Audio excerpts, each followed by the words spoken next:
Bonjour à tous et bienvenue pour ce nouvel épisode de Réparta Science. Et aujourd'hui, un épisode tranquille, calme, à la cool, avec uniquement euh, une seule personne pour m'accompagner. C'est toujours la même personne, c'est Nathanaël Larigaldi. Comment ça va, Nathanaël? Ça va bien, Adrien, et toi? Ça va super, merci. Et c'est ce qu'on disait juste avant de lancer l'enregistrement. Ça fait bizarre de se retrouver à deux maintenant, alors que ça fait quelques épisodes déjà qu'on a un, voire deux invités. Mais je trouve ça cool en fait, hein. Oui, oui, oui, bah, comme tu dis, ça va être très tranquille, du coup. D'habitude, il Euh, faut aussi gérer le temps de parole de tout le monde. C'est extrêmement difficile à quatre sur un podcast comme ça à distance. Donc là, ça va être... on va essayer de ne pas se couper la parole. alors, on a choisi un article, ça date un petit peu, je crois qu'on l'avait choisi, oui, il date de novembre 2023, je crois que c'est un article sur lequel j'étais tombé vraiment au moment de sa sortie, et qui est hyper intéressant sur le sujet traité. Après, on va voir que, tu me donneras ton avis, mais moi je trouve que dans le traitement, surtout au niveau de la discussion, voilà, ce qu'ils en ressortent, c'est pas si fou que ça, mais quand même, la question mérite d'être posée. Un article qui s'intéresse au retentissement émotionnel de l'expérience de l'irréproductibilité. Je ne sais pas si on va utiliser le terme tout du long parce qu'il n'est pas facile à dire, mais du fait, voilà, à quel point ça a des retentissements émotionnels de ne pas réussir à reproduire des effets auxquels on s'attendait pouvoir répliquer. Alors, c'est un article donc qui déjà se focalise sur des étudiants dans le domaine biomédical, donc en sciences biomédicales, des doctorants uniquement. Alors, au niveau du choix du domaine, il faut savoir que le domaine biomédical, c'est un domaine un petit peu particulier. Il le répète, il le rappelle au début de l'introduction, notamment les recherches précliniques dans le domaine du cancer ont un taux de réplication excessivement faible. Alors eux, ils disent entre 11 et 39%.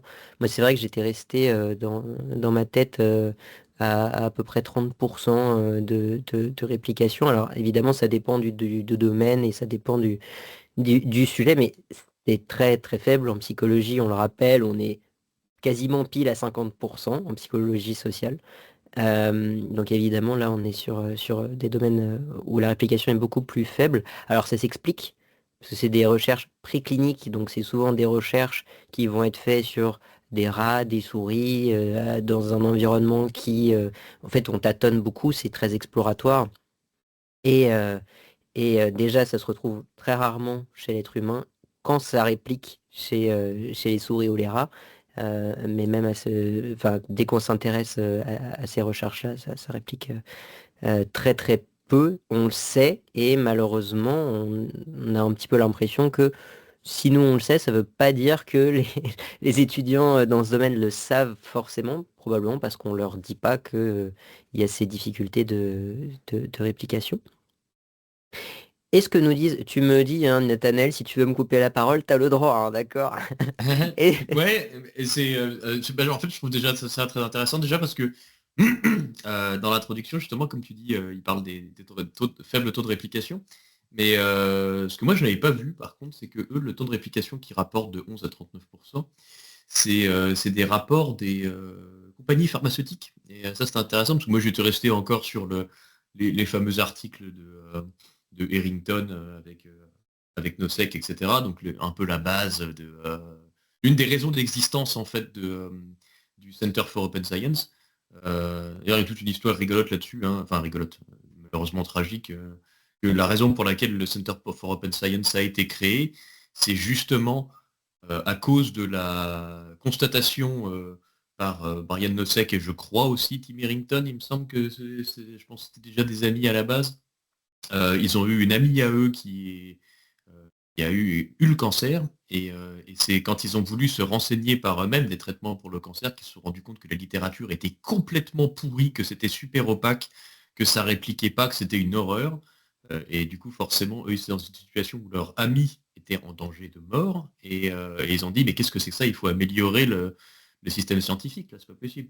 Donc moi je vais rester sur ce genre d'études qui finalement sont c'est une étude publique, hein, l'étude et il se trouve que même les compagnies pharmaceutiques, du coup, visiblement, ont aussi rapportent aussi des taux de réplication en recherche préclinique aussi faibles. Et je trouve ça très important parce que moi j'ai tendance un petit peu à taper sur la recherche publique en priorité parce que je sais qu'il y a des domaines où la recherche privée fonctionne un petit peu mieux, notamment en physique. Euh, mais visiblement, dans le biomédical, le privé, c'est pas mieux.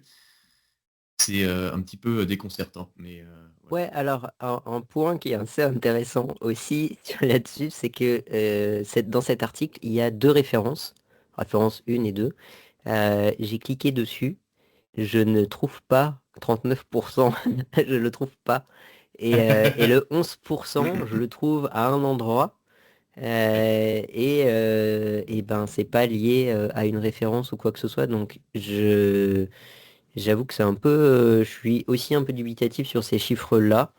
Il y a juste une phrase donc dans une des deux références où ils disent cependant les preuves scientifiques ont été confirmées seulement dans 6 cas, ce qui représente 11%.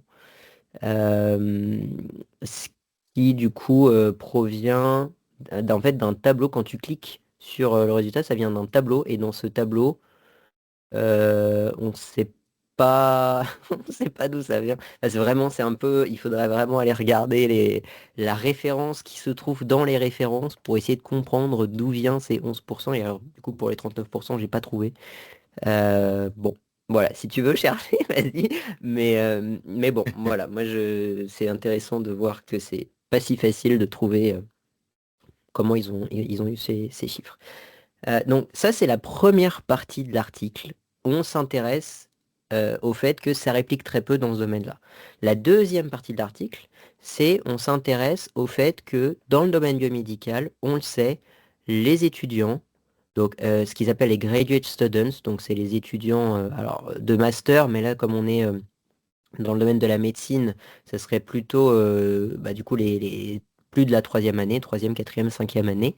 On sait que les taux d'anxiété et de dépression chez ces étudiants-là sont énormes en France, aux États-Unis et un peu partout. Et la question que se posent les chercheurs, c'est est-ce qu'il y a un lien entre les deux?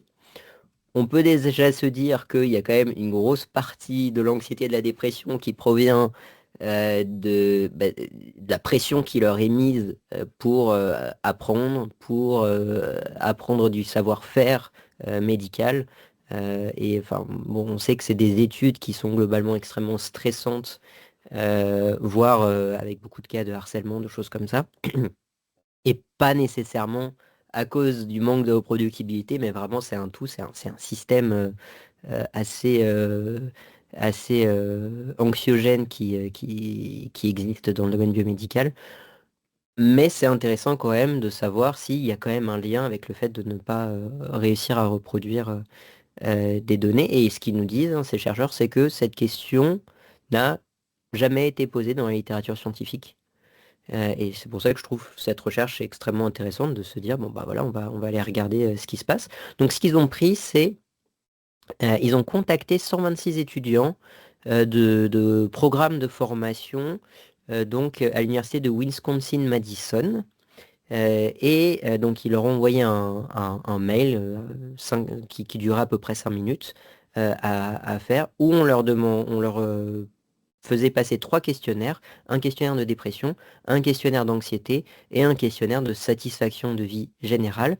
Et ensuite, on leur posait des questions sur est-ce qu'ils ont eu une expérience de manque de reproductibilité. Donc on leur demandait est-ce que vous avez déjà fait l'expérience d'une expérimentation qui vous a donné des résultats qui ne correspondaient pas à ce que vous attendiez? Est-ce que vous avez fait l'expérience donc d'une expérimentation dans laquelle vous vous attendiez à un bon résultat mais vous ne l'avez pas obtenu, que vous avez vous-même réalisé auparavant mais dont le résultat différait de ceux que vous avez obtenus auparavant, un résultat que quelqu'un d'autre dans votre laboratoire avait réalisé auparavant mais dont les résultats étaient différents des vôtres? ou alors qui étaient similaires à une expérimentation vue dans la littérature, mais dont les résultats différaient des vôtres. Donc, 3 types de questions. Est-ce que vous avez eu un problème de reproductibilité de vos propres résultats, des résultats de quelqu'un de votre laboratoire, ou des résultats d'un résultat que l'on connaissait dans la littérature scientifique? Et je crois que c'était tout. Ou non, ou alors, est-ce que vous avez aussi fait une expérimentation où il y avait un groupe contrôle ou des groupes contrôle ou de comparaison qui étaient censés produire un résultat attendu, mais vous avez eu un résultat différent? Donc là, on s'intéresse surtout au niveau du groupe contrôle et pas à l'effet du médicament que vous voulez tester ou des choses comme ça. Donc voilà, plusieurs questions sur la reproductibilité. Et par la suite, et c'est aussi un point que je trouve hyper intéressant dans cette étude, c'est qu'ils sont allés plus loin. Ils ont proposé à ces personnes qui avaient bien accepté, bien gentiment accepté de répondre au questionnaire, de répondre en plus de ça à un entretien en ligne. Et donc sur les 126, je crois qu'il y en a à peu près 80 qui avaient accepté, oui, 80 qui ont complété le questionnaire. Et sur ces 80, il y en a 37 qui ont accepté de faire une interview, donc un entretien, pour discuter justement de ces sujets-là. Alors l'entretien était un peu contrôlé, c'est-à-dire qu'il y avait un guide d'entretien. Les questions étaient plus ou moins randomisées pour éviter qu'il y ait des effets, qu'une question entraîne une réponse sur une autre question. Donc il y avait quand même un certain contrôle à ce niveau-là. Et puis au niveau de la méthode, je crois que j'ai rien d'autre à dire. Est-ce que tu avais noté autre chose? C'est à peu près tout. Bon, après, ils ont redécoupé les résultats d'irréproductibilité pour bien catégoriser en 3 catégories d'échecs de la réplication de la littérature, échecs à répliquer leur propre travail et échecs à répliquer le travail de quelqu'un dans leur propre labo, sachant qu'ils font cette distinction, ils le disent explicitement, hein. Ils font la distinction avec le travail de quelqu'un du même labo, puisqu'ils partent du principe, probablement vrai, qu'il y a un lien social possible pour pouvoir, en gros, aller poser des questions à la personne et dire, dis donc, moi, j'ai essayé de faire ton étude, comment tu as fait? Parce que moi, j'y arrive pas. Et Ouais. donc, ils ont accès à plus d'informations, etc., etc. Ce Et, qui, ouais, ce qu'on sait être un gros problème dans le domaine biomédical, c'est l'un des gros résultats justement des études de Tim Harrington, c'est qu'il y a 0% des études qui peuvent se répliquer sans contacter les auteurs au moins un petit peu pour avoir des précisions sur leur protocole expérimental dans les 150 études qu'ils avaient essayé de répliquer. bon, on a déjà traité de ce sujet-là dans le podcast numéro 2 qui traitait Ouais. de Data is not available. C'est pas que dans le domaine biomédical, malheureusement, les données ne sont jamais disponibles. Ça, c'est Ouais, mais là, c'est pas ça, que c'est les clair. données, hein. C'est aussi les protocoles expérimentaux. Ouais, oui, oui, oui, oui, oui, oui. Sachant que, et on en avait un peu discuté avec la tronche en biais justement dans la première fois en fait, on a discuté comme ça, Nathanaël, c'était justement la difficulté qu'on a à contrôler les choses en fait dans le domaine biologique parce qu'en fait il y a plein de produits, il faut que tout soit très propre, que tout et en fait c'est compliqué, c'est très compliqué de faire ça. Donc même quand on parle de protocole, il y a le protocole que l'on s'est fixé à la base, il y a ce qui s'est passé dans l'expérimentation en tant que tel, et en fait, il y a ce qui s'est passé et que même les chercheurs ne sont pas forcément au courant. Donc en fait, c'est vraiment très difficile. Ouais. C'est vraiment très difficile. Un point qui est intéressant dans l'étude en plus, c'est qu'ils se sont dit, mais peut-être qu'en fait, on est biaisé, que notre échantillon est biaisé, et que ceux qui ont accepté de répondre à notre questionnaire sont différents de la population générale.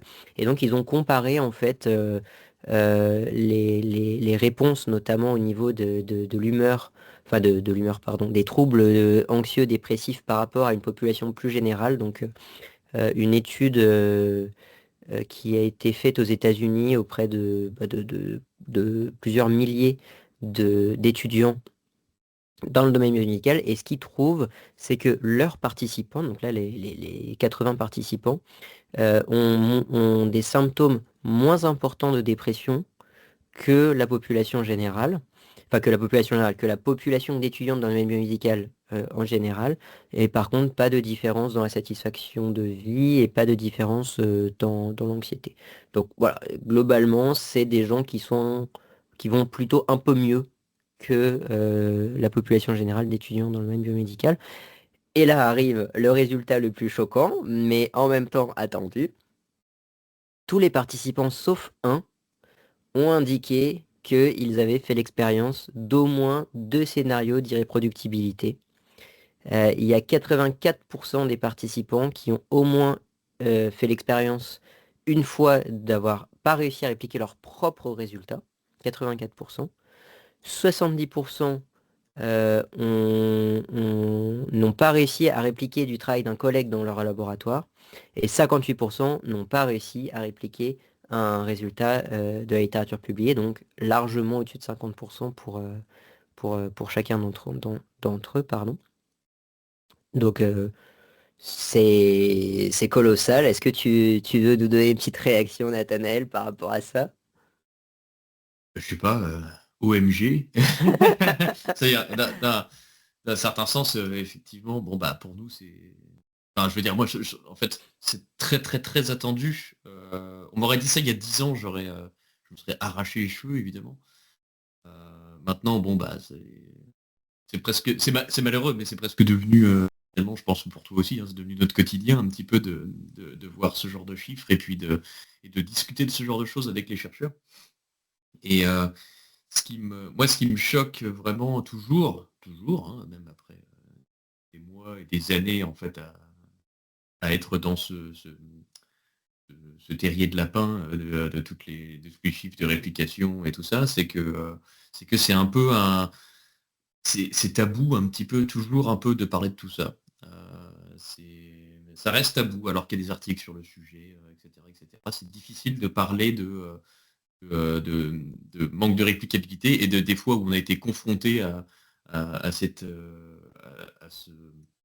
ce fait en fait de ne pas pouvoir répliquer même en particulier ses propres résultats. Et ce qui est intéressant, c'est que tu dis 78%, je crois, je sais plus, non plus Euh, que ça, 84 qui n'arrivent pas à répliquer leurs propres études. ouais. C'est au moins une fois, et c'est plus de 50%, je pense quelque chose comme 60% à qui c'est arrivé plusieurs fois. Ouais. Et, donc c'est au moins 2 fois quoi.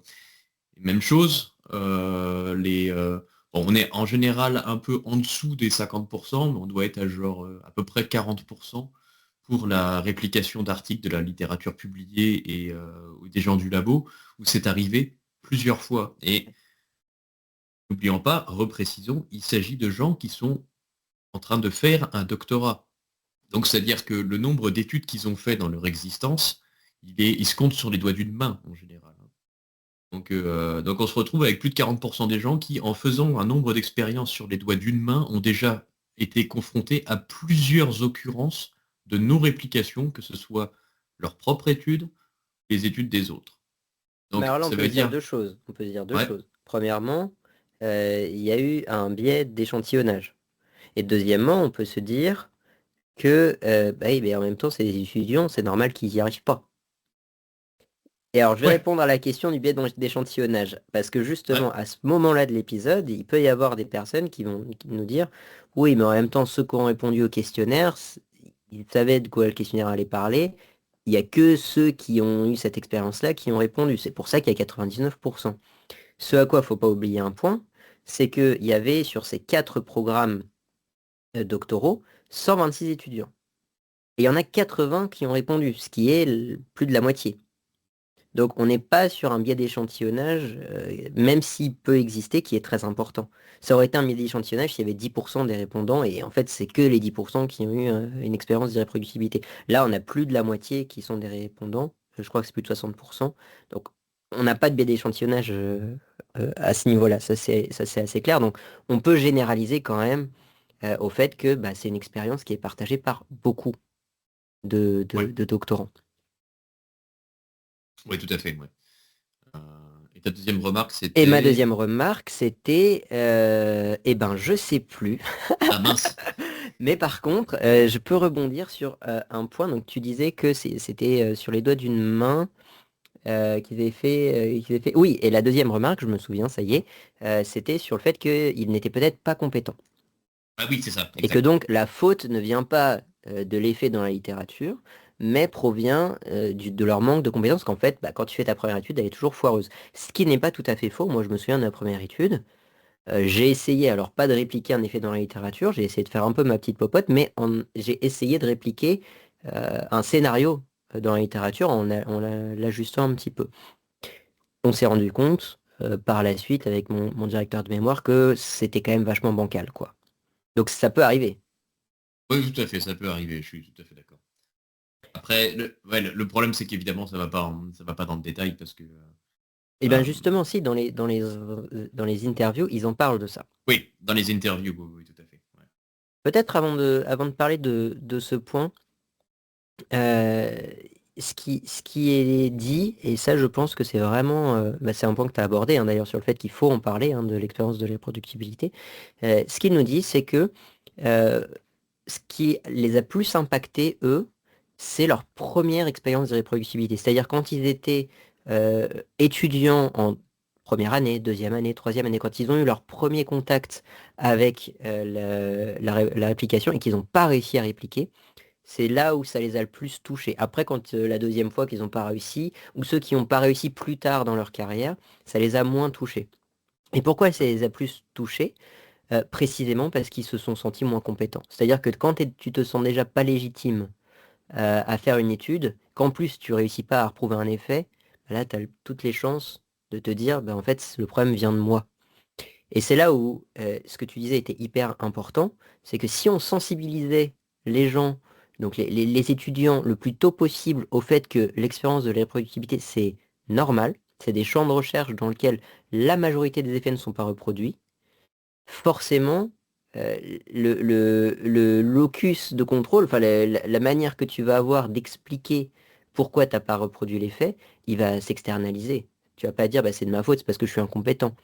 Ça peut, peut-être que je me suis trompé, peut-être que, mais probablement aussi que c'est un problème externe qui est que c'était impossible à reproduire, c'était un faux positif, ou ben en fait on ne m'a pas donné suffisamment d'informations pour que je le reproduise de la meilleure manière possible. Et si on Ouais. formait correctement les chercheurs à ça, ou les futurs chercheurs à ça, probablement que le retentissement émotionnel serait moins important.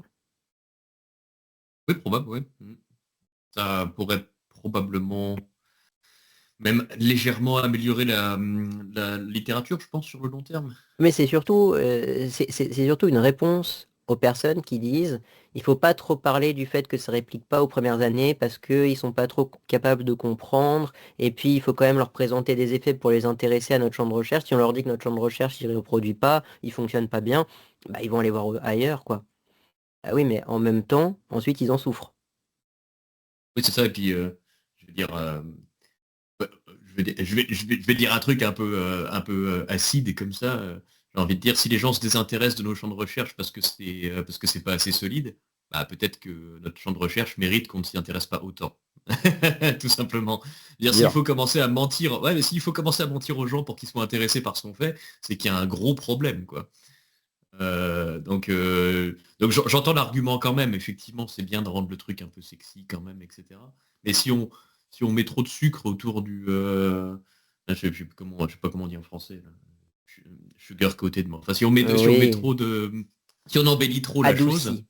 voilà, adouci. Voilà, si on adoucit trop la chose, au bout d'un moment, ça s'appelle plus adoucir, ça s'appelle mentir. Oui, Et et ça, c'est pas puis bien. il y a quand même cet aspect que un des points centraux de la science, si on utilise la p-valeur, c'est la réplication. C'est-à-dire la Ouais. p-valeur n'a de sens que si on s'intéresse à répliquer des effets. Et tu peux toujours dire en cours de méthodo, ce qui est important, c'est que l'effet soit reproduit par des études indépendantes. Et si tu le fais pas, ben c'est que des beaux discours, quoi. Donc c'est vraiment important, à mon avis, de parler des deux côtés. Oui, c'est important de faire des études, des réplications par des études par des chercheurs indépendants, mais il se trouve que on n'y arrive pas. Notre champ de recherche, notre manière de faire de la science dans nos champs de recherche n'y arrive pas. On n'arrive pas à trouver les financements, on n'arrive pas à trouver, à avoir des protocoles qui soient faciles à répliquer parce qu'on n'a pas forcément la capacité de les avoir. On a du mal à comprendre comment les données ont été recueillies, on a du mal, bon, et en fait, on n'y arrive pas. Je pense que c'est important de dire les choses des deux côtés. Et d'ailleurs, donc j'en reviens à cette histoire. euh, Dans les interviews, c'est 82% des participants qui ont dit que leur première expérience d'irréproductibilité, selon eux, venait de leur erreur. 82%. Et en fait, ce qu'ils disent, c'est que plus ils ont travaillé sur le sujet, donc ça se voit au niveau j'ai le terme en anglais du grade, de l'année dans laquelle ils sont, on voit que ceux qui sont plus âgés, qui ont plus d'années d'expérience, ils attribuent leur expérience d'irréproductivité souvent à autre chose que leur propre faute à eux. Et parmi les plus vieux, c'est la moitié qui pense que c'est parce que l'effet qu'ils ont entendu répliquer était faux. On passe de 82% à 50%. Ce qu'ils disent aussi, et ça c'est hyper important, c'est l'importance de leur directeur. Directeur de mémoire, directeur de thèse, qui va avoir un rôle absolument capital là-dedans. Alors il y a les deux cas. Tu vas avoir les directeurs de thèse qui vont dire qu'ils croyaient dans tes résultats à toi, et que finalement, bah oui, la littérature, c'est pas si solide que ça. Est-ce que c'est important de publier ou pas? Parce qu'il peut aussi croire que ce que tu dis, ce que tu as trouvé, c'est important, mais dire, bon, bah, si c'est pas significatif, on peut pas le publier. Et dans ce Ouais. cas-là, bah, tu as juste perdu ton temps. Mais au moins, ça te valide toi en tant que chercheur. Et ça, c'est déjà important de dire, bah, lui, il pense que j'ai quand même bien travaillé et c'est quelqu'un que je valorise, donc c'est bien qu'il me valorise aussi. Et puis, bah, à l'inverse, il y a aussi des directeurs de thèse, et ça, dans l'entretien, on en voit, qui vont continuer à dire que bah, c'est parce que tu as mal travaillé, que tu t'es trompé dans les préparations, que tu t'es trompé dans le protocole, que tu n'as pas compris, et insister sur ce côté-là. Et alors, il y a un étudiant qui disait que son directeur de thèse n'était pas surpris qu'elle n'ait pas réussi à trouver les résultats qui avaient été obtenus précédemment par un autre étudiant, en disant que l'autre étudiant était célèbre, connu pour être quelqu'un qui faisait le bazar dans le laboratoire, donc c'était normal que finalement il trouve des résultats en faisant n'importe quoi. Donc il y a de tout. Mais ce qui est important, c'est de comprendre que le retentissement émotionnel, c'est pas un retentissement émotionnel lié au résultat, c'est un retentissement émotionnel aussi lié à la validation de son supérieur de ses résultats. Ce qui en fait est, enfin je veux dire, au-delà de la recherche, même quand tu travailles n'importe où, être validé par ton supérieur hiérarchique, c'est quelque chose d'important pour te sentir bien.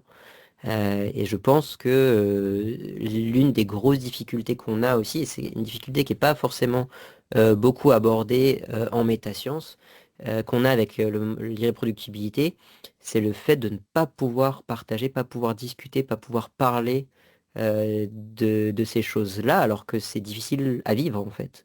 Ne pas réussir à reproduire des données sans savoir si ça vient de nous, le problème vient de nous ou pas, c'est quelque chose qui est difficile à vivre. Et savoir qu'il y a des personnes qui vont nous valider dans le fait qu'on a bien fait les choses parce qu'elle nous a vraiment bien supervisé, bah, ça permet d'atténuer en fait ces retentissements émotionnels qu'on peut avoir. Dans une période qui, la thèse, on le rappelle, hein, il y a des études dessus, la thèse est une période qui émotionnellement est très compliquée. Les thésards sont une population qui sont fortement à risque de dépression et d'anxiété. Et puis on a pas mal il y a pas mal d'exemples hein, dans les gros cas de non-reproductibilité, voire de fraude. Hein. C'est quand même une histoire qu'on entend souvent, des PhD qui découvrent ça, qui sont les premiers souvent à découvrir les problèmes des réplications, parce que souvent c'est plutôt les juniors, hein, PhD ou postdoc, et qui se font demander de se taire en fait, hein, par leur supérieur hiérarchique. Le cas, je pense que je l'ai déjà abordé hein, dans le podcast, mais le cas que j'ai immédiatement en tête, moi, dans ce cas-là, c'est le cas de Zoé Ziani, qui est en fait la première personne à avoir vu les problèmes de Francesca Gino, hein, qui, n'oublions pas, hein, s'est fait dégager de Harvard pour avoir fraudé la moitié de sa carrière. Elle Et est en retrait administratif, elle n'est pas oui, virée c'est encore. ça. Oui, oui, oui, enfin, c'est vrai. C'est vrai. C'est malheureux que la distinction existe. Bon. Donc, bon, bref, comment, Retraité euh, administrativement. voilà, retraité administrativement et dont les articles ont été rétractés massivement. Donc Zoé Ziani, elle était en PhD quand elle a essayé de répliquer certaines de ses études et elle a échoué. Et c'est quand on regarde les interviews qu'elle a données et ce qu'elle a écrit sur son propre blog, ça s'est fait vraiment, en fait, quasiment insulté par ses superviseurs en disant mais attends, si toi t'arrives pas à répliquer Francesca Gino, c'est que c'est toi qui es nul, parce que c'est pas possible de pas répliquer Francesca Gino parce que elle c'est une super chercheuse de Harvard. Et ça, c'est quand même très, très, très malheureux, parce que en plus de ça, non seulement ça a retardé de plusieurs années le fait de se rendre compte qu'il y avait un problème, mais en plus de ça, quand on lit le témoignage de la pauvre Zoé, ouais, c'est dur à lire, quoi. Quand on se met à sa place, c'est vraiment dur à lire. Parce qu'on se dit, mais moi, je sais pas, personnellement, si j'aurais pu survivre à cette pression-là. Euh, Parce qu'elle, elle a quand même continué, elle a un petit peu perduré, elle a quand même un sacré courage, quoi. Moi, je sais pas si j'aurais fait ça. Je pense que j'aurais juste changé d'études et puis je serais parti comme ça, je pense, à l'époque. Maintenant, je pense que j'ai un peu plus de plomb dans l'aile, je le ferais pas. Mais à l'époque de mon PhD, je crois pas que j'aurais tenu la barre comme ça. Ça aurait été trop difficile. Ouais. Donc ça c'est en psychologie sociale. Si on revient sur le domaine Ouais. biomédical, on peut aussi parler de l'hypothèse de la plaque amyloïde enfin, qui causerait Alzheimer. Donc c'est 15 ans de recherche sur ce sujet-là. Les éditeurs en chef des journaux qui publiaient dans ces articles étaient directeurs de laboratoires. Donc on pense à 3 laboratoires différents qui obligeait les doctorants et les post-doctorants à manipuler leurs données pour trouver des résultats qui confirmaient cette hypothèse de la plaque amyloïde sur Alzheimer. C'est 15 ans d'études comme ça, jusqu'à ce que du coup, des doctorants et des post-doctorants euh, se liguent pour dénoncer ça, ce qui a fait un bruit assez monumental dans le champ de recherche. Et donc ces 3 laboratoires hyper importants qui brassaient des millions de dollars, enfin, où il y a des forts soupçons pour des centaines d'études de falsification de données. Donc c'est vraiment des choses très fortes, mais on imagine évidemment le retentissement émotionnel de ces doctorants et post-doctorants qui, n'arrivant pas à répliquer ces résultats, on leur dit, bah, en fait, il faut que tu trouves quelque chose, débrouille-toi, même s'il faut modifier les données, tu les modifies, en fait, t'as pas le choix. Si tu veux rester, t'as pas le choix. Ouais, C'est terrible. ouais, c'est terrible. Bon, je pense qu'on sera majoritairement, le podcast est majoritairement écouté par des universitaires, je pense. Mais pour ceux qui ne le sont pas, je pense que c'est difficile d'imaginer l'environnement en fait et le type de pression qu'on peut avoir. Parce que d'extérieur, je pense qu'on se dit, bah non, bah, il suffit d'être moral et puis de se dire si les données sont pas analysées correctement et que c'est à cause de ça qu'il y a des résultats. Bah en fait, il suffit de dénoncer, etc. Mais c'est difficile d'expliquer à quel point, une fois qu'on est dans le système, euh, ce genre de choses, en fait, c'est paralysant et en fait, le système force une soumission À la aux mauvaises publication. pratiques. Ouais, à la C'est une publication. soumission à application parce qu'en fait, dès que tu vas chercher un travail, on te dit, bah, donnez-nous votre liste de publications. Et ta liste de publications, en fait, pour publier, il faut surtout quand tu es doctorant, tu aies l'accord de ton directeur de thèse. Publier sans ton directeur de thèse, ça peut vouloir dire qu'après, il veut pas organiser du jury pour ta thèse, et donc tu n'auras pas ta thèse, tu seras pas chercheur. Donc tu es obligé de publier avec lui, sauf que ça veut dire aussi que tu es obligé de publier selon ses termes, selon son envie, selon sa manière de travailler, et de publier quand il a décidé que l'article était suffisamment bon pour lui. Et donc en fait, il y a une soumission qui est très forte de ce fait, quoi, qui est beaucoup plus forte que ce qu'on pourrait imaginer. Et sauf qu'en fait, Ouais. tu es obligé de la subir parce que tu sais que si tu la subis pas, tu publies pas. Et si tu publies pas, t'as pas de futur. En fait, tu pourras pas essayer de trouver d'autres travail par la suite. Et comme en plus, alors aux États-Unis, c'est évidemment un peu différent. Les contrats, c'est des contrats de 6 mois, d'1 an. Bah en fait, enfin, t'es obligé de publier un article dans tes 6 mois et t'as pas le choix et il faut trouver des résultats significatifs parce qu'en plus on sait que pour publier, il faut des résultats significatifs. En fait, tu as une boucle comme ça, malsaine, qui existe. Et si tu veux exister dans le milieu académique, bah, il va falloir se plier aux règles. Si tu as un directeur de laboratoire ou de recherche qui est quelqu'un de bon, de compétent et qui veut bien faire les choses, c'est cool. Souvent, et surtout dans les milieux très compétitifs, c'est pas le cas parce que le milieu très compétitif amène ce genre de pratique. Ouais. Ouais, même chez les gens qui sont au courant de tout ça, et même chez les collègues, hein, c'est pas que la hiérarchie, hein. Il y a quand même cette idée, quand tu publies beaucoup, c'est que t'es bon, quoi. Et ça, c'est un truc qui est prévalent dans tous les Oui, sens. la quantité est meilleure est plus Ouais. importante que la qualité. Ah ouais, ouais, mais c'est vraiment fou, hein, parce que Mais il y a aussi la pression interne, hein, il y a quelque chose qui est très internalisé aussi. Si jamais tu publies pas assez, si jamais tu publies pas plus d'un article par an, en général, tu te sens mal. Moi, je me sens mal parce que je publie pas plus d'un article par an, hein. Et je me sens mal tout le temps parce que j'essaie de faire les choses le mieux possible et ça me prend un temps complètement dingue. Et j'ai des collègues qui publient 10, 15 fois par an. Bon, pas forcément que des full articles, mais qui arrivent quand même à publier 10, 15 documents à l'année. Pour moi, c'est impossible. Je peux pas faire ça, je suis beaucoup trop lent dans mon travail. Et, mais cette pression interne, et déjà perçu, hein, chez les collègues, je veux dire, j'ai des PhD qui ont plus d'articles publiés en premier auteur que moi. Et il y a un jugement de ça. Après, il suffit de lire les articles des PhD en question pour se dire, attends, ok, il y a plus d'articles, mais enfin, je veux dire, bon, il y a des raisons pour lesquelles il y a plus d'articles. Pas toujours, hein, des fois c'est des super articles, etc. Mais assez souvent, à cause notamment, par exemple, dans mon laboratoire, il y a une demande, il faut 3 articles publiés pour avoir un PhD. C'est obligatoire. Je vous jure que si vous prenez le laboratoire où je suis et que vous lisez les 3 articles de tous les PhD qui sortent d'ici, vous allez trouver des trucs qui sont clairement dus à la pression où il faut absolument publier 3 articles à la fin du PhD, parce que il y a des fois où c'est malheureusement vraiment catastrophique, quoi. Et c'est comme ça, le système est fait de cette manière. Et en plus de Et ça, il est du très coup, anxiogène. Ouais. voilà, c'est ça. En plus de ça, il est extrêmement anxiogène, du coup, pour cette raison. Alors là, ce qui est intéressant de voir, alors on a posé la question dans les interviews aux étudiants de leur dire comment ils se sentaient quand ils avaient cette expérience de manque de reproductibilité. Alors la majorité, donc 30%, c'est pas énorme, mais la majorité quand même, disent que ils ont douté d'eux et manque de confiance en soi à ce moment-là. Ouais. Mhm. Ce qui est évidemment assez logique.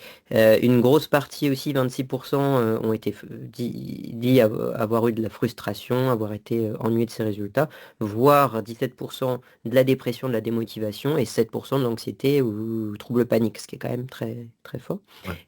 Et de manière assez intéressante, j'ai d'ailleurs découvert un mot à ce sujet, le mot équanimité. 21% des participants ont réagi avec équanimité, ce qui signifie calme. Vraiment le stoïcisme, quoi, le truc. Donc voilà, 21%, ils s'en fichent. Alors bon, pourquoi pas. Mais c'est bien que... Enfin, je veux dire, on n'arrête pas de dire aux chercheurs, vous n'êtes pas vos recherches, vous êtes un être humain plus que vos recherches. Savoir qu'il y en a 21% qui ont vraiment bien compris ça, c'est cool quand même, il faut le dire. Bon, C'est vrai. néanmoins, quand même, la majorité des étudiants l'ont mal, voire très mal vécu, au moins sur le moment. Alors, j'ai pas vu disons, de distinction effet court terme, effet long terme, sauf un point qui, pour le coup, enfin, qui m'a vraiment fait réagir à ce moment-là, c'est qu'est-ce qu'on en fait de cette expérience d'irréproductibilité? Et quel impact ça a, ce qu'on en fait? Alors, il y en a qui ont dit, bon, bah, on a identifié le problème. Ça, globalement, ça a un impact positif sur la personne. Bon, si tu as identifié le problème, tu sais le résoudre, quoi, globalement. Ouais. Ou alors, c'est un problème que tu peux pas résoudre. Bon, c'est frustrant, mais tu t'y peux rien. La deuxième possibilité, c'est d'avoir modifié sa question de recherche. Et ça, je pense que énormément de doctorants ont vécu ce cas-là dans tous les domaines. Ouais. Moi, j'ai vécu ce cas-là aussi. C'est bah, finalement ce domaine de recherche ou cette manière de poser la question ou ce questionnaire où ça marche pas bien, bah on change. Et là, on trouve des trucs. Donc finalement, bah, ça va. Et puis, bah, il y en a qui ont dû abandonner cette question de recherche et travailler sur une autre question de recherche. Et ça influence plus de la moitié des participants qui ont vécu ça. Donc le fait de devoir abandonner leur question de recherche l'ont vécu négativement.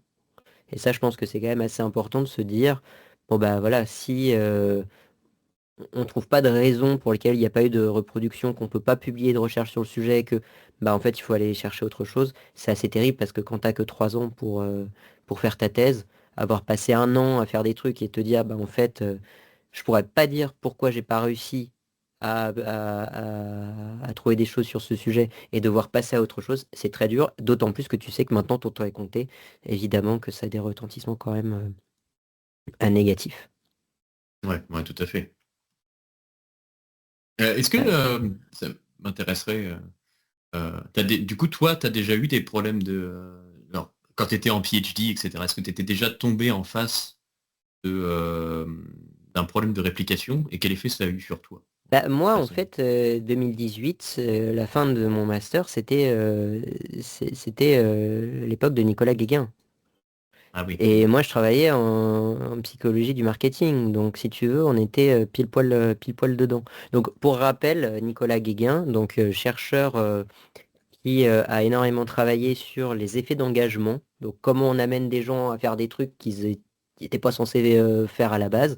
Donc, les amener à payer des trucs qu'ils n'auraient pas payés, les amener à aller dans des endroits où ils n'étaient pas censés aller, etc., etc. Donc, lui, ce qu'il disait, c'est qu'il avait beaucoup travaillé dans la rue, en fait, où il posait des questions aux gens dans la rue pour les amener à faire des choses qu'ils n'étaient pas censés faire, notamment donner de l'argent pour aller prendre le bus. C'était aussi donc il y avait des serveurs dans des restaurants qui posaient une question en plus, ou qui touchaient les gens, ou qui les souriaient, ou qui mettaient du rouge à lèvres plutôt que de pas mettre du rouge à lèvres, etc., pour voir si les personnes donnaient plus d'argent, plus de pourboire. Voilà, c'est beaucoup d'études comme ça en fait. Et ou alors demander le numéro, enfin, des garçons qui portaient des costumes ou des vêtements de sport ou qui avaient une guitare et qui demandaient le numéro à des filles dans la rue pour voir si dans certains cas il donnait plus. Voilà, que des trucs comme ça. Et qui publiaient énormément de recherches parce qu'il faut bien imaginer qu'une recherche est très facile à produire dans ce cas-là. Tu prends des étudiants. Donc lui, il était enseignant en IUT et il prenait du coup ces étudiants qui devaient faire un mémoire pour lui et il leur disait allez dans la rue, faites ceci, faites cela et revenez et vous faites votre mémoire dessus. Et ce qu'il faisait par la suite, c'est qu'il prenait les résultats des mémoires qui l'intéressaient pour publier des articles sans nommer les étudiants. En disant qu'il y a eu un comité d'éthique qui est passé par là, mais en fait, le comité d'éthique n'existait pas. Ça, c'est un truc intéressant. Aïe, aïe, aïe. C'est pas que Ouais, le numéro, tu sais, normalement, les comités éthiques te donnent un numéro. Et ouais. tu peux inventer le numéro, mais lui, il inventait pas le numéro, il inventait l'existence même du comité d'éthique. Et en fait, un journaliste de Le Monde est allé retrouver des anciens étudiants. Et les anciens étudiants avaient dit, mais nous, en fait, on n'est jamais allé dans la rue, on a rempli le tableau Excel comme ils nous a demandé, et comme ça, on pouvait avoir des bonnes notes. Et en fait, on s'est rendu compte qu'il y a beaucoup d'étudiants qui faisaient ça parce que c'était plus simple. Ces étudiants d'IUT, c'était des étudiants qui voulaient pas faire de la recherche par la suite, qui voulaient pas... Voilà. Bien Et, sûr. euh, et donc moi, à la fin de ma thèse, on m'a en gros proposé de travailler sur un effet qui est l'effet du Vous êtes libre 2, qui est un effet, donc quand tu dis à des gens dans la rue, est-ce que vous auriez un petit peu d'argent pour le bus, et, bah, tu vas pouvoir mesurer combien de personnes te donnent de l'argent et quelle somme ils vont te donner. À ton avis, combien de personnes, tu vas dans la rue comme ça, tu demandes aux gens, est-ce que vous pourriez me donner un petit peu d'argent pour que je puisse prendre le bus? Combien de personnes te donnent de l'argent en pourcentage? Oh, je sais pas, allez, oh, je n'ai aucune idée, je vais passer pour une Imagine, somme. Je sais là, pas, tu allez, demandes à 100 personnes, ah, combien de personnes vont te donner de l'argent en vrai? je sais pas, je dirais entre 5 et 10% peut-être. Bah ouais, moi, même moins. Enfin, je veux dire, Moins? les SDF, il y a combien de personnes qui passent devant et combien qui leur donnent de l'argent, quoi. Un pour Ouais, 1000, ouais, c'est quoi, clair. même pas. Un pour Euh, 1000. Oh, ça me bah, paraît faible, non? ça dépend. Bah, à Paris, un pour 1000. Après, dans Ça les autres dépend où villes, t'es. peut-être. Bon, bref, peu importe. On Tant va t'es, pas puis je pense que débattre ça sur... dépend. Bon, eux, ils ont Ouais. trouvé 20%. 20%? 20%. Et maintenant, Ouais, ça c'est attention, beaucoup. attention. Je voudrais avoir un petit peu d'argent pour prendre le bus. Est-ce que vous pourriez me donner un petit peu d'argent, s'il vous plaît? Mais vous êtes libre d'accepter ou de refuser. Ah oui, le fameux. Combien de pourcents? Oh, allez, je vais dire 50%. 50%. Ils ont trouvé Ouais, 50%. ouais, ça m'étonne pas. Voilà, donc tu te dis, ça, c'est impossible. C'est Oui, non, bien absolument sûr. Ouais. impossible. Ouais, c'est absurde. Ouais. C'est absolument impossible. Et donc moi, on m'avait proposé de tester cet effet-là auquel je ne croyais pas du tout pendant ma thèse. Et en fait, j'étais formé à la méthode de la méta-analyse et je me suis dit, bah, je vais faire une méta-analyse plutôt que de faire ça. Et Ouais. la méta-analyse, en gros, nous dit, bah, en fait, il y a quand tu fais une méta-analyse, il y a à la fois l'aspect quantitatif et l'aspect qualitatif. L'aspect quantitatif nous dit, il y a un effet ultra fort, ultra puissant, ça marche tout le temps, c'est génial. Et l'aspect qualitatif qui dit, toutes les études sont hyper mal faites, il y a un manque de participants affreux, c'est toujours 20, 30 participants. Euh, les expérimentateurs ne sont jamais aveugles aux conditions expérimentales. C'est-à-dire que toi, en tant qu'expérimentateur, tu sais si tu vas dire un truc ou l'autre. Les participants, c'est quasiment toujours des jeunes étudiants qui, bah, en fait, déjà, tu sais pas s'ils ont rempli les choses ou pas. Et en fait, ce qui était terrible, c'est que moi, quand ma méta-analyse a été publiée, dans lequel littéralement, je dis, franchement, croyez pas à cet effet, il y a rien à sauver à ce niveau-là, refaites une étude propre et ensuite on en rediscute. Il y a des doctorants qui m'ont contacté en disant, j'étais étudiant bah, du coup, de Nicolas Guéguin. Dans une des études que vous avez gardées, pas une des études que... Parce que moi j'ai filtré les études de Guéguin et ceux qui étaient sans Guéguin. Dans une des études que vous avez gardées, et je sais que certains de mes collègues étudiants ne sont pas allés dans la rue alors qu'ils avaient dit qu'ils y avaient été. C'est-à-dire que Ouais. même dans l'étude filtrée propre que j'avais essayé de trouver, qui me paraissait les plus rigoureuses d'après ce que je lis sur l'article, eh ben il y en avait quand même où il y avait des faux résultats. Ce qui s'est passé du coup au niveau de Nicolas Guéguin, c'est que lui, pareil, il a été en suspension.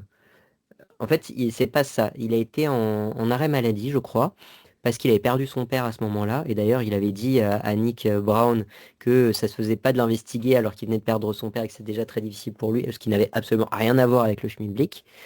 Et par rapport à ces études, il y en a quelques-unes qui ont été rétractées, pas celles sur la technique de Vous êtes libre 2. Il y a eu un comité qui a investigué tous ces articles, mais en fait, bon, on refait pas on fait pas l'histoire, mais ce qui avait été dit, c'est qu'on ne peut pas prouver la fraude. Oui, ça Et, c'est sûr. et en fait, c'est un peu le problème, c'est que normalement, enfin, je donne mon avis, chacun son avis. Moi, mon avis, c'est si le chercheur ne peut pas prouver qu'il a fait l'étude, alors on doit rétracter l'article. Et là, c'était l'inverse. C'est si on n'arrive pas à prouver que son article est faux, alors on garde l'article. Ce qui me Ouais. paraît être l'inverse de la méthode scientifique. Et donc pour moi, il y a vraiment eu un manquement à ce niveau. Alors, conflit d'intérêt, la personne en charge de ce comité, c'est ma directrice actuelle de recherche. Donc c'est compliqué pour moi. Bon, avec qui on a déjà eu pas mal d'échanges à ce niveau-là. Ouais. Mais bon, voilà, ça a été un choix. Après, ce qu'il faut dire aussi, c'est que c'était donc 2018, une époque où c'était un des premiers cas. Ouais. Et donc on savait pas quoi faire. Probablement d'ailleurs que si le cas Gino et le cas Guéguin avaient été inversés, euh, possiblement que Francesca Gino serait toujours en activité et que Nicolas Guéguin, lui, aurait été viré. Enfin, Ouais. et en plus de ça, avec ce qui s'est passé avec l'IHU Méditerranée, Raoult et Ouais. collaborateurs en France, probablement que le retentissement aurait été différent. En fait, il a fallu que certains euh, soient dénoncés, mais en même temps y échappent pour qu'on prenne les choses au sérieux, pour que les suivants cas soient traités avec un peu plus de rigueur. En tout cas, c'est mon interprétation des choses. Mais en tout cas, voilà, lui, il est toujours chercheur, il fait toujours, il donne toujours des cours. De ce que j'ai vu depuis 2 ans, il republie des articles toujours sur les mêmes sujets, toujours avec la même qualité. Voilà. Donc pas vraiment de conséquences à ce niveau-là. Donc à la question que tu me posais, est-ce que j'ai vécu des expériences de manque de reproductibilité? Clairement à ce niveau-là, oui. Après, moi j'ai aussi eu la chance de travailler avec Gilad Feldman à l'Université de Hong Kong sur des effets de biais cognitifs. Et en fait, on a fait que des réplications de masse. En fait, c'était un programme de réplication de masse, donc moi j'ai beaucoup répliqué. Et ce qu'il faut dire, c'est que ça répliquait systématiquement. Ouais. Et ça, c'est vrai que c'est aussi cool de voir que sur des domaines de recherche sur lesquels tu travailles, ça réplique très bien. Et c'est vrai que voilà, moi j'ai été sensibilisé des deux côtés, quoi. C'est-à-dire que j'ai vraiment eu ce domaine de recherche où je suis sûr que la méthode réplique, même s'il faudrait vraiment beaucoup discuter de. Enfin, j'ai fait une vidéo YouTube sur les biais cognitifs et le fait que même si ça réplique très bien, c'est pas très intéressant. C'est pas très intéressant parce qu'en fait, ce qui réplique très bien, c'est les scénarios. mais ces scénarios-là ne sont pas généralisables à ce qui se passe à l'extérieur des scénarios. Ouais. Donc il y a aussi toute une réflexion à porter là-dessus. Et de l'autre côté, effectivement, ces techniques d'engagement, donc Guéguin travaille sur les mêmes thématiques que Francesca Gino. Et c'est vraiment des. Enfin, faut bien comprendre que ce champ de recherche-là, la psychologie du marketing, du business, etc., c'est un champ de recherche, c'est miné, quoi. C'est vraiment très, très, très, très compliqué de répliquer à ce niveau-là parce que c'est des chercheurs qui ont été entraînés à des pratiques de recherche questionnables et pour eux, ça paraît normal de faire ça Ouais. dans ce champ de recherche. Et au niveau de ta santé mentale, du coup, parce que bon, tu n'y croyais déjà pas de base, donc du coup, quelque part, c'est un petit peu différent dans ton cas, parce que tu partais déjà du principe que ça n'allait pas répliquer. Mais quand tu as observé que les choses ne bougeaient pas, etc., est-ce que ça a été difficile Et pour bah toi? justement, moi j'ai eu une chance assez incroyable là-dedans, c'est d'avoir un soutien énorme et indéfectible de mes directeurs de recherche. C'est-à-dire que mes directeurs de recherche, c'est quand même des gens qui ont publié sur le sujet montrant que l'effet existe. Et quand je leur dis, moi je prouve que l'effet n'existe pas, ils me disent, vas-y go, et puis on publie avec toi, quoi. Ce Ça, qui est c'est quand super. même, bah, on peut pas rêver mieux, on peut pas rêver Ouais. mieux à ce niveau-là. Et voilà, ce qu'on disait au début de l'article, hein, c'est que vraiment l'aspect social, le soutien social de ton directeur de thèse, il est hyper important. Moi j'avais la chance déjà d'en avoir deux. Un qui était plus sur l'aspect méthodo, conception expérimentale et tout, qui était vraiment vachement calé là-dessus. Et l'autre qui était vachement calé sur l'aspect théorique et qui se complétait super bien. Et en plus de ça, tous les deux étaient vachement à fond avec mon travail et ce que je faisais, quoi. Vraiment, ils m'ont beaucoup soutenu. Et d'ailleurs, quand le co-directeur de thèse a eu son habilitation à diriger des recherches, il a eu un mot gentil pour moi aussi en disant que voilà, c'était vachement bien d'avoir travaillé avec moi parce que on a pu travailler sur des thématiques qui sont assez rares en fait, hein, de pouvoir discuter de ces choses-là, même pour un directeur de thèse, c'est assez rare. Et bon, ça a super bien matché. Super. Et j'ai vraiment eu cette chance-là. Donc en fait, j'ai pas eu trop de problèmes. Après, moi, c'est surtout après que j'ai un peu plus galéré parce qu'en fait, cette méta-analyse, elle a été acceptée par Metapsychology, qui est un journal qui n'était pas indexé à l'époque. Et c'est là on en revient à ce que je disais juste avant, c'est qu'il faut publier pour pouvoir trouver un boulot. Et en Ouais. fait, vu que c'était pas indexé, je pouvais pas le présenter dans mes publications. Ah merde. Ouais. C'est-à-dire que c'est un journal qui est probablement en psychologie le meilleur journal d'un point de vue qualitatif, mais c'est un journal qui, à l'époque, aujourd'hui c'est différent, mais à l'époque, on ne pouvait pas prétendre à postuler avec un article publié dans ce journal, parce qu'en fait, il n'y avait pas de citation. Mhm. C'était l'année où il est sorti, donc il n'y avait pas produit de citation. Donc on pouvait pas faire des index, des H-index, des trucs comme ça. Donc c'était très compliqué pour moi de vendre mon article, quoi, au Ouais, ouais, final. ouais. Et Ouais. ce qui a été un petit peu difficile, ça a été la suite aussi, c'est-à-dire que donc mon directeur de thèse m'a dit, Eh, regarde, Robert Cialdini, qui est un grand ponte du sujet, a publié euh, un- comment on appelle ça, pas un billet de blog, enfin, un commentaire sur la technique Vous êtes libre 2 en citant une méta-analyse qui avait été faite avant en disant que la technique Vous êtes libre 2 marche super bien et que ça serait utile. Ça serait bien d'y répondre. Donc moi j'ai répondu coucou, j'ai publié également une méta-analyse sur le sujet qui montre que ça marche vachement moins bien que la méta-analyse précédente. Mhm. Le commentaire a été supprimé et j'ai été bloqué par Robert Cialdini. Et ça c'est vrai que bon évidemment maintenant que je suis sur les réseaux sociaux et tout, j'ai vachement l'habitude de ces choses-là. Ouais. Mais c'est vrai que le fait de systématiquement, quand tu essayes de démontrer que des choses ne fonctionnent pas, on t'insulte, on te bloque, on te supprime. Et ça, Ouais, c'est ouais, un oui. peu plus dur à vivre. Ouais. On te Ouais, menace de ouais, procès, ça, on ouais, connaît, hein, ouais, ouais. mais ça, c'est Ouais. vraiment le maximum. Alors moi, on m'a menacé de procès, on m'a menacé de diffamation, on m'a menacé de mort aussi. Ah C'est des ouais. trucs, on m'a menacé de mort quand je parlais d'études sur l'allaitement. Parce que là, l'allaitement, c'est vraiment un truc, faut si tu veux aller sur un sujet qui divise, va pas sur ce sujet-là. L'extrême droite, c'est vachement plus calme que l'allaitement, crois-moi, en termes de débat. C'est terrible. Bon, ça, pour le coup, tu le vis moins bien. Mais en fait, c'est aussi pour ça, et moi, je comprends les chercheurs qui vont pas dans le débat public, parce que bah, c'est violent.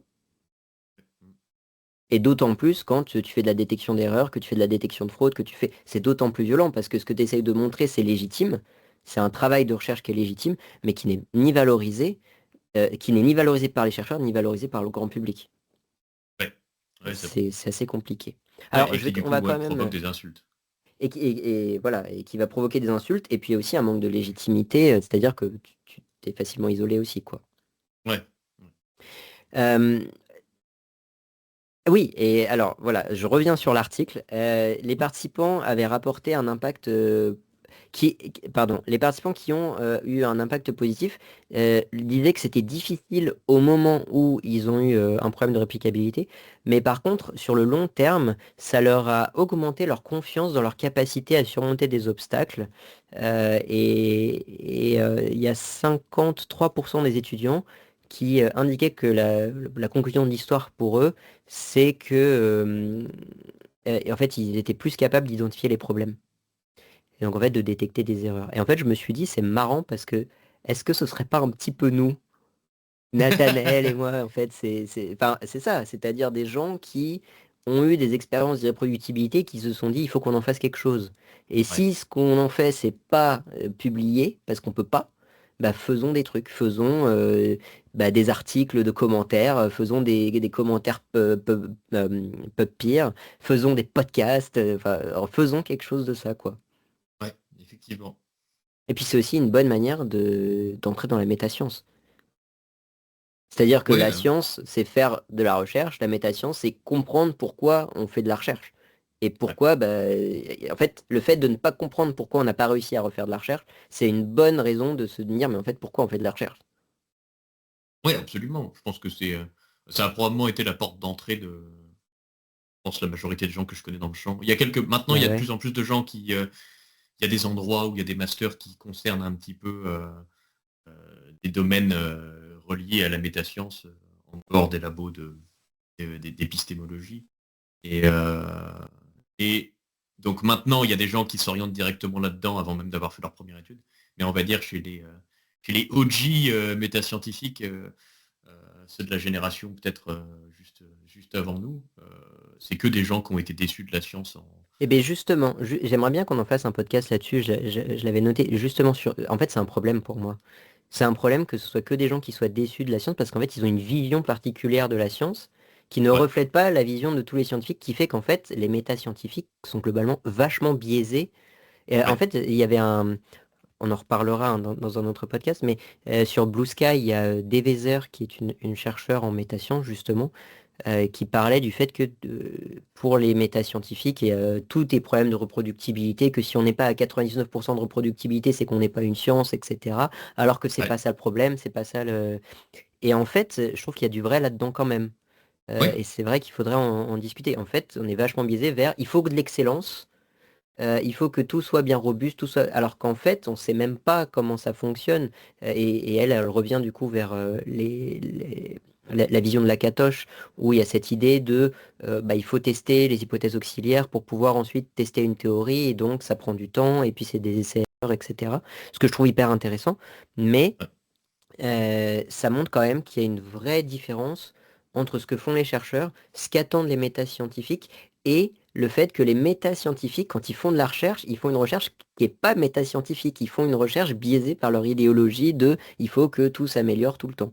Et bon, ça c'est vraiment un sujet qu'il faut qu'on traite ouais. à ce niveau-là. Ça serait quand même bien de réussir à avoir des chercheurs en métasciences qui ne soient pas que des gens déçus de la métascience, de la science justement. Je suis tout à fait d'accord. Ouais. Euh, alors, début de la discussion, ce qui est intéressant, donc là, ils reprennent des études plus larges en disant que leur résultat correspond à ce qu'ils trouvent, ce qui était trouvé dans la littérature. 49% des étudiants en biologie du cancer disent n'avoir pas réussi à répliquer un résultat de la littérature. 72% des membres de l'American Society for Cell Biology qui aussi n'ont pas réussi à répliquer des résultats de la littérature publiée. Donc voilà, on est toujours hein, à ce niveau de 30% de recherche qui est fiable et publiée et réplicable. Pardon, 30% de la recherche publiée qui est fiable et réplicable, c'est dans le bon sens. Euh, et donc, en fait, ça correspond à leurs données, ce qui montre aussi qu'il n'y a pas un biais. y a pas un biais lié au sondage, un biais de représentativité. Un autre point qui est intéressant, c'est qu'ils expliquent pourquoi ils ont eu autant de réponses. Et en fait, ils expliquent le fait que le sondage a été fait en 2020 pendant le Covid, et donc probablement que ces étudiants n'avaient rien d'autre à faire. Et donc c'était plus facile pour eux de répondre au sondage. Euh, et un quart des participants ont décrit leur expérience d'irréproductibilité comme ayant impacté directement leur capacité à dormir, manger, faire des tâches au travail ou maintenir des relations saines à l'extérieur du travail. Ça, je pense que c'est un point capital en fait des résultats. Il y en a un quart des participants, ça a eu un effet direct sur leur vie générale, quoi. Ouais, ouais, ouais. Donc c'est quand même quelque chose à garder en tête. D'ailleurs, c'est la dernière chose à garder en tête. C'est le dernier point que j'ai noté. Peut-être que tu en as noté d'autres. Mais moi, c'est le dernier point que j'ai noté, c'est que vraiment, ce que cette étude nous apprend, c'est que les personnes qui font l'expérience de reproductivité disent que ça les a impactés au moins à court terme, mais aussi à long terme quand on n'a pas réussi à rebondir. Ouais. Et il faut changer ça. Je pense que si on doit sortir quelque chose d'article, c'est qu'il faut changer ça. Il faut que, si on dit que la science c'est de la reproductibilité, il est normal de ne pas réussir à reproduire des choses, mais il est normal, ça veut dire il faut montrer qu'on n'a pas réussi à reproduire pour que les autres ne fassent pas les mêmes erreurs en boucle et que tout le monde ne refasse pas les mêmes études qui reproduisent pas et qu'on dise ok, ça c'est à jeter, on prend ce qu'on arrive à garder. Et malheureusement, on fait pas ça. Tout le monde continue d'essayer de reproduire les mêmes choses qui marchent pas et les gens le vivent mal. Ouais. Et je pense, euh, ça sort de mon chapeau, hein, complètement arbitraire, mais des étudiants en médecine que j'ai pu rencontrer, avec qui j'ai pu discuter, je suspecte que l'effet probablement sur leur santé mentale est probablement plus fort chez eux, parce que par rapport à chez nous, hein, par rapport à la psychologie, par rapport aux autres disciplines, je ne sais pas. Et je pense qu'en psychologie, il y a quand même un petit peu cette discussion que les choses marchent pas correctement. Ne serait-ce que parce que, je sais pas, dans le monde francophone, il y a déjà la psychanalyse, donc il y a beaucoup de discussions par rapport à ça. Les étudiants s'attendent un petit peu à ce qu'il y ait certains trucs qui ne fonctionnent pas. Et aussi la psychologie sociale, je pense à l'heure actuelle, a suffisamment d'autoréflexion pour au moins prévenir la plupart des étudiants, juste que des fois ça marche pas super super. Par contre, tous les étudiants en médecine à qui j'ai pu parler, la science, tu peux pas la remettre en question, c'est pas possible. Il y a encore très très peu de temps. C'est pour ça que je dis que c'est sorti d'un chapeau, hein. C'est complètement des preuves anecdotiques, donc pas des preuves du tout, quoi, c'est des anecdotes. Mais j'avais justement parlé des problèmes de réplication dans la recherche préclinique sur le cancer, qui sont quand même encore et toujours les pires chiffres qu'on ait dans toute la littérature scientifique sur les taux de réplication. Et, j'avais un mec qui était interne, il était à la fin de ses études de médecine, et il m'a dit c'est pas possible. Bon, c'est faux. Et j'ai passé une soirée entière et j'ai bien vu dans son regard en fait le fait que je lui dise ça, dans son regard c'était directement genre ah ça y est, c'est un complotiste fan de Raoult. Ça s'est vu en fait et du coup il a fallu que à un moment je l'ai tellement vu dans son regard que ça a changé, c'est genre c'est un anti-science que en fait il y a un moment où j'ai été obligé de dire j'ai fait exprès de dire le pire, enfin le meilleur exemple des problèmes dans la recherche biomédicale à l'heure actuelle, c'est Raoult. Et là, son regard s'est illuminé parce qu'ils avaient dit, c'était vraiment incroyable, c'était vraiment le shift, c'est genre ah d'accord, c'est pas du tout un fan de Raoult en fait, c'est pas un complotiste qui est là genre les vaccins c'est pas bien, etc. Non, parce qu'en fait il n'y a pas deux camps en fait. En fait il y a plus de camps que ça.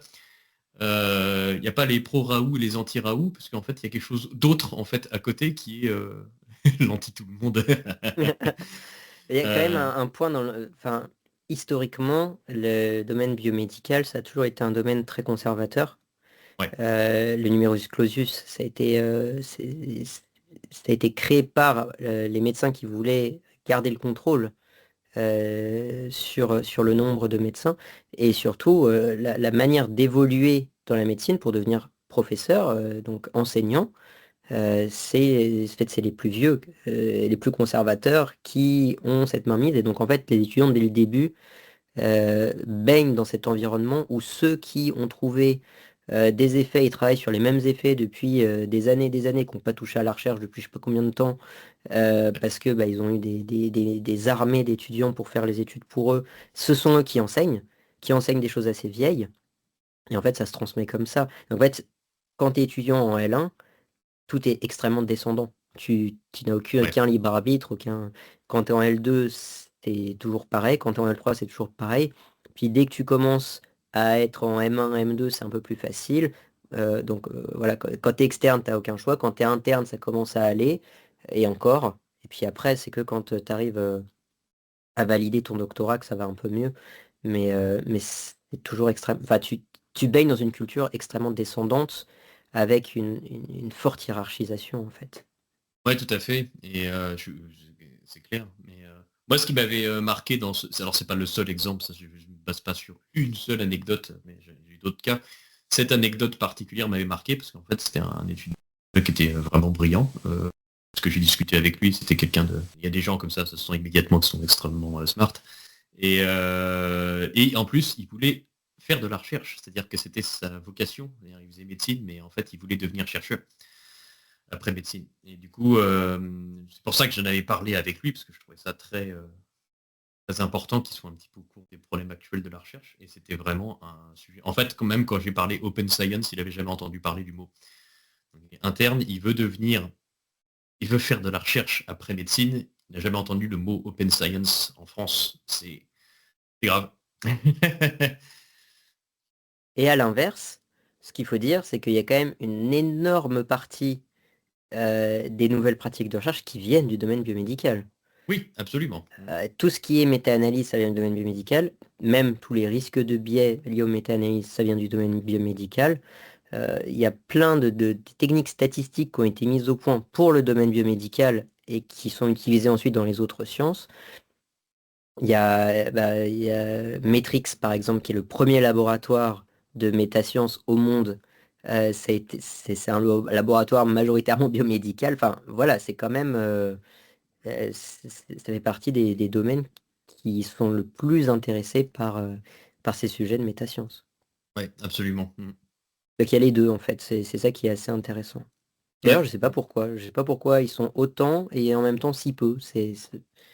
Faudrait qu'on trouve, faudrait qu'on trouve un invité pour parler de ça. Est-ce qu'on a autre chose à dire sur cet article, Nathanaël? Moi, non. T'as déjà dit bien plus que ce que moi j'avais noté. Oui, Donc, d'ailleurs, on ne sait pas si tu l'as lu, hein, d'ailleurs. Enfin, j'imagine que tu as vu au moins les graphiques, mais. je suis de. Oui, voilà, c'est ça. J'ai regardé les images et puis Oui. je deviens expert avec ce podcast à faire semblant que je lis les articles. Non, Ouais. écoute, si c'est tout ce qu'on avait à dire, je pense que c'est déjà amplement suffisant pour cet épisode. Voilà, la seule chose qu'on peut en sortir de cet article, à mon avis, c'est qu'il faut normaliser les reproductibilités, il faut en parler. Il faut que les directeurs de thèse soient plus sensibilisés à ces sujets-là, dans le sens où ils l'acceptent mieux. Et souvent, s'ils l'acceptent pas, c'est souvent parce qu'ils n'ont pas suffisamment été présents lors de la conception des expérimentations. Parce que s'il y avait été présent et qu'il avait dit, OK, ta conception elle est bonne, si tu fais bien les choses, tu devrais retrouver quelque chose, et qu'ils trouvent pas, bah tu peux pas t'en prendre à l'étudiant. Et aussi parce ils sont pas forcément formés non plus au pourcentage de reproductibilité de la science, au pourcentage auquel on devrait s'attendre. Et puis, il faut que ça pénalise pas les carrières, parce que c'est aussi une raison pour lesquelles les gens se sentent mal, c'est que ça pénalise les carrières. On n'en a pas beaucoup parlé, mais ce qui revenait aussi dans les verbatims, c'était cette notion de syndrome de l'imposteur, voilà, du fait de ne pas se sentir légitime à faire de la recherche parce qu'on n'arrive pas à trouver les effets que les autres trouvent, alors que, rappelons-le, c'est normal, et c'est normal dans une science qui fonctionne bien, mais c'est d'autant plus normal dans une science qu'il faut réparer. Et hop, on boucle sur le titre. Écoute, Oh, on devrait Nathanaël, faire ça à chaque c'était fois. ouais, à la fin, on reboucle sur le titre. Nathanaël, c'était un plaisir de t'avoir encore une fois pour cet épisode. Plaisir partagé, comme d'habitude. Et puis on se retrouve le mois prochain pour un nouvel épisode de Répare ta science. Salut à tous. Salut à tous.